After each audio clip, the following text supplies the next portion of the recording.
Dear candidates, welcome to the channel again. इस practice set में हम कुछ क्वेश्चंस को कवर करेंगे जो रिसर्च मेथडोलॉजी से रिलेटेड रहेंगे।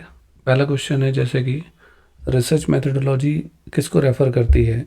एक रिसर्च टॉपिक को, एक सिस्टमेटिक अप्रोच को इन्वेस्टिगेशन के लिए, या फाइनल आउटकम को रिसर्च के, या रिसर्च की लोकेशन को। तो इसका आंसर रहेगा सिस्टमेटिक अप्रोच टू इन्वेस्टिगेशन, क्योंकि रिसर्च टॉपिक रिसर्च प्रॉब्लम हो गई, फाइनल आउटकम उसकी फाइंडिंग्स रहेंगी, और रिसर्च लोकेशन जहाँ पर हम रिसर्च वर्क करेंगे। तो research methodology refers to the systematic approach to investigation. Next question में रहेगा which component of research methodology involves manipulating variables to observe their effects. यानी रिसर्च मैथडोलॉजी का कौन सा ऐसा कंपोनेंट है इन निम्नलिखित में से जो इन्वॉल्व करता है वेरिएबल्स को मैनिपुलेट करने के लिए। तो इसका आंसर रहेगा रिसर्च डिज़ाइन। रिसर्च डिज़ाइन के थ्रू ही हम ये कार्य करते हैं।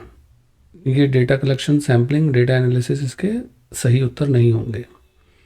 तीसरा क्वेश्चन रहेगा what type of data collection involves numerical data obtained through structured method like surveys और एक्सपेरिमेंट्स। यानी कि यहाँ पर ये कह रहे हैं कि कौन सा ऐसा डेटा कलेक्शन का टाइप है जो इन्वॉल्व करता है न्यूमेरिकल डेटा से रिलेटेड।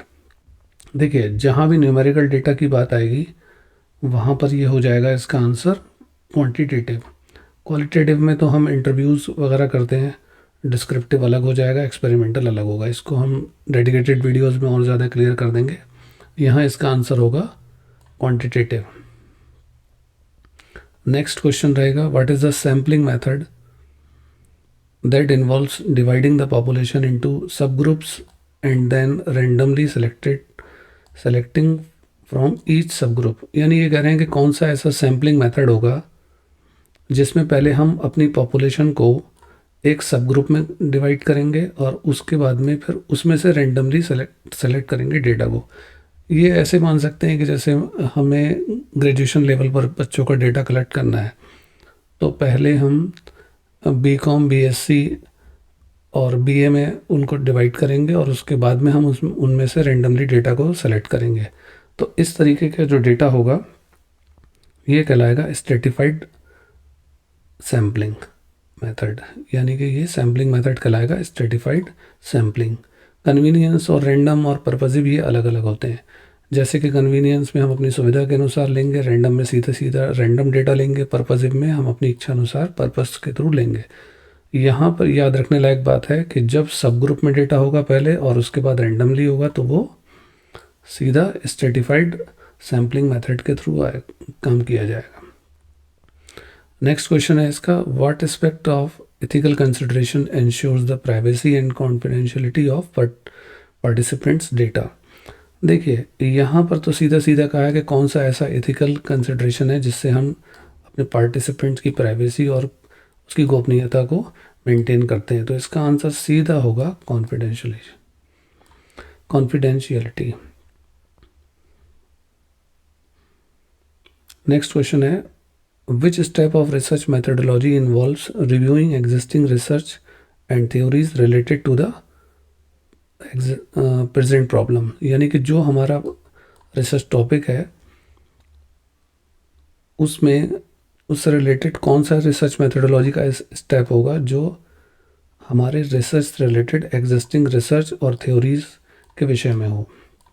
तो ऐसा स्टेप जो हमारा सेकंड चैप्टर कहलाता है, रिव्यू लिटरेचर वाला पार्ट, ये इसका आंसर होगा, जिसमें हम अपने प्रॉब्लम से जुड़ी, रिसर्च प्रॉब्लम से जुड़ी थ्योरीज या जो इससे पहले रिसर्च हो चुकी है उसको चेक करते हैं। इसके बाद में है what should researchers do to ensure participants are fully aware and consent to their involvement in the study. यानी कि रिसर्चर्स कैसे इंश्योर करें कि पार्टिसिपेंट्स जो हैं वो फुल्ली अवेयर हो चुके हैं और उनकी सहमति है कि वो इन्वॉल्वमेंट उनका रहेगा हमारी स्टडी में। तो इसके लिए इसका आंसर रहेगा प्रोवाइड इन्फॉर्म्ड कंसेंट। वो हमें अपनी सहमति देंगे। नेक्स्ट क्वेश्चन है, what is the component of research methodology that involves identifying patterns and themes in qualitative data. यानी कौन सा रिसर्च मेथडोलॉजी का ऐसा कंपोनेंट है जो इन्वॉल्व करता है जो हमारा डेटा है उसके पैटर्न को और उसके थीम से रिलेटेड। तो देखिए, जहाँ हम पैटर्न को आइडेंटिफाई करेंगे कि किस तरीके का पैटर्न बन रहा है, डेटा हमारा क्या कह रहा है, तो ये वाला काम हम करते हैं डेटा एनालिसिस वाले पोर्शन में। इसका आंसर होगा डेटा एनालिसिस। नेक्स्ट है, what step involves developing testable predictions और clear questions guiding the research. यानी कौन सा ऐसा स्टेप है रिसर्च मेथडोलॉजी का जिसमें हम डेवलप करते हैं टेस्टेबल प्रेडिक्शंस। यानी ये हाइपोथेसिस की बात चल रही है, तो इसका आंसर होगा फॉर्मुलेटिंग हाइपोथेसिस। हाइपोथेसिस जैसा कि आप जानते हैं कि एक टेंटेटिव सॉल्यूशन होता है प्रॉब्लम का, और वही बात यहाँ चल रही है टेस्टेबल प्रेडिक्शंस। नेक्स्ट क्वेश्चन होगा, which sampling method ensures that each number of the population has an equal chance of being selected. यानी ये कह रहे हैं कि कौन सा ऐसा सैम्पलिंग मेथड है जिसमें पॉपुलेशन के प्रत्येक सदस्य का इक्वल चांस है कि उसको सेलेक्ट कर लिया जा सकता है। तो ऐसा तो तभी होगा जब हम रैंडम सैम्पलिंग करेंगे। यानी जैसे कोई भी डेटा, जैसे हमने अभी पिछला एग्जाम्पल लिया था, ग्रेजुएशन लेवल पर अगर हम काम कर रहे थे तो वहाँ तो स्टडीफाइड था। अगर हम सीधा सीधा उनमें से कोई भी बच्चों को 10-100 बच्चे अगर सेलेक्ट करने और हम गए कॉलेज में और ग्रेजुएशन लेवल पर हमने कोई भी बच्चे सेलेक्ट कर लिए, तो फिर वो रैंडम सैम्पलिंग हो जाएगी। जब हम उनको उनके स्ट्रीम वाइज सेलेक्ट करेंगे तो फिर वो स्ट्रेटिफाइड रैंडम में चला जाएगा। नेक्स्ट क्वेश्चन है, which type of data collection involves understanding behaviour, opinion and motivations through interviews और ऑब्जर्वेशंस। यानी ये कहना चाह रहे हैं कि किस तरीके का डेटा कलेक्शन जो होता है जिसमें हम लोगों के बिहेवियर को अंडरस्टैंड करते हैं, उनकी ओपिनियन को और उनके मोटिवेशंस को। तो इस किसके थ्रू? इंटरव्यूज़ के थ्रू और ऑब्जर्वेशंस के थ्रू। देखिए, अभी पिछले क्वेश्चन में आया था कि जहाँ पर न्यूमेरिकल डेटा की बात आई थी, तो न्यूमेरिकल डेटा में तो क्वांटिटेटिव होगा, और जब हम लोगों से इंटरव्यू लेंगे या उनको ऑब्जर्व करेंगे तो वो बन जाएगा हमारा answer qualitative research method data collection का। नेक्स्ट होगा, what type of research design focus on exploring new areas और फिनोमेना टू जनरेट हाइपोथेसिस। यानी ये कह रहे हैं कि रिसर्च डिज़ाइन का कौन सा ऐसा टाइप है जो फोकस करता है न्यू एरिया को एक्सप्लोर करने में या फिनोमेना को, जिससे हम अपनी हाइपोथेसिस को जनरेट कर सकें। इसके आंसर हैं ऑप्शन है एक्सपेरिमेंटल और डिस्क्रिप्टिव और एक्सप्लोरेटरी और ऑब्जर्वेशनल। तो इसका आंसर रहेगा एक्सप्लोरेटरी। नेक्स्ट होगा, what step of research methodology involves analysing the collected data to drive meaningful conclusions. Research methodology का कौन सा ऐसा स्टेप होगा जो इन्वॉल्व करेगा एनालाइज करने को कलेक्टेड डेटा को। यानी कौन सा ऐसा स्टेप है रिसर्च मेथडोलॉजी का जिसमें हम कलेक्टेड डेटा को एनालाइज करते हैं मीनिंगफुल कंक्लूजन निकालने के लिए। तो ऑब्वियसली डेटा एनालिसिस है। What should researchers do to summarise the finding and propose recommendations for further studies और प्रैक्टिकल एप्लीकेशंस। रिसर्चर्स को क्या करना चाहिए जिससे कि वो समराइज़ कर सके फाइंडिंग को और प्रपोज कर सके रिकमेंडेशन फर्दर स्टडीज़ के लिए और प्रैक्टिकल एप्लीकेशंस के लिए।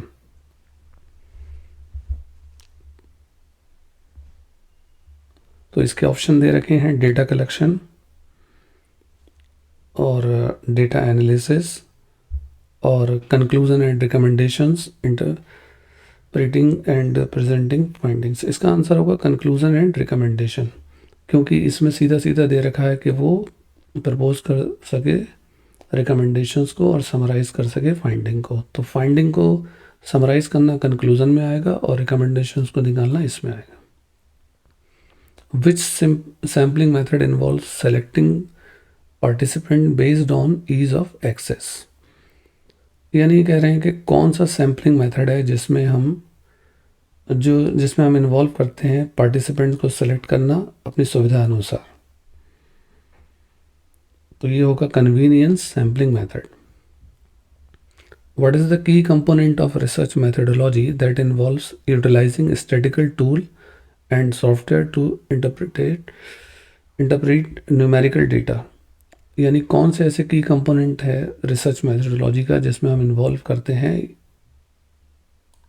जो भी हमारे स्टैटिस्टिकल टूल्स हैं उनको यूटिलाइज करना और सॉफ्टवेयर को इस तरह से करना। तो ये होगा डेटा एनालिसिस। डेटा एनालिसिस वाले स्टेप के अंदर जाकर ही हम ये सारा काम करते हैं। नेक्स्ट क्वेश्चन है which step of research methodology involves defining the problem और question that the research aims to address. Research methodology का कौन सा ऐसा स्टेप है जो इन्वॉल्व करता है डिफाइन करना प्रॉब्लम को या क्वेश्चन को। तो ये पहला वाला स्टेप होता है जिसमें हम आइडेंटिफाई करते हैं रिसर्च प्रॉब्लम को। Which ethical consideration aspect ensures that the study does not cause physical or emotional harm to participant? कौन सा ऐसा ethical consideration है जो ये इंश्योर करता है कि स्टडी जो हमारी है वो कोई फिजिकल या इमोशनल हार्म नहीं करेगी पार्टिसिपेंट्स को। तो ये होगी अवॉइडिंग हार्म। नेक्स्ट क्वेश्चन होगा What component of research methodology involves the systematic approach to investigate? कौन सा ऐसा कंपोनेंट होगा रिसर्च मेथडोलॉजी का जो इन्वॉल्व करता है सिस्टमेटिक अप्रोच इन्वेस्टिगेट करने की। ये रिसर्च डिज़ाइन। लास्ट क्वेश्चन रहेगा आज के क्विज का प्रैक्टिस सेट का विच step of research methodology involves presenting finding through reports papers और प्रेजेंटेशन। यानी कौन सा ऐसा स्टेप है जिसमें हम फाइंडिंग को रिपोर्ट्स के थ्रू पेपर्स के थ्रू या प्रेजेंटेशंस के थ्रू प्रेजेंट करते हैं। तो इसका आंसर होगा ए, इंटरप्रेटिंग एंड प्रेजेंटिंग फाइंडिंग्स। अगर वीडियो अच्छा लगा हो तो इसको शेयर कीजिएगा and subscribe the channel. Thank you.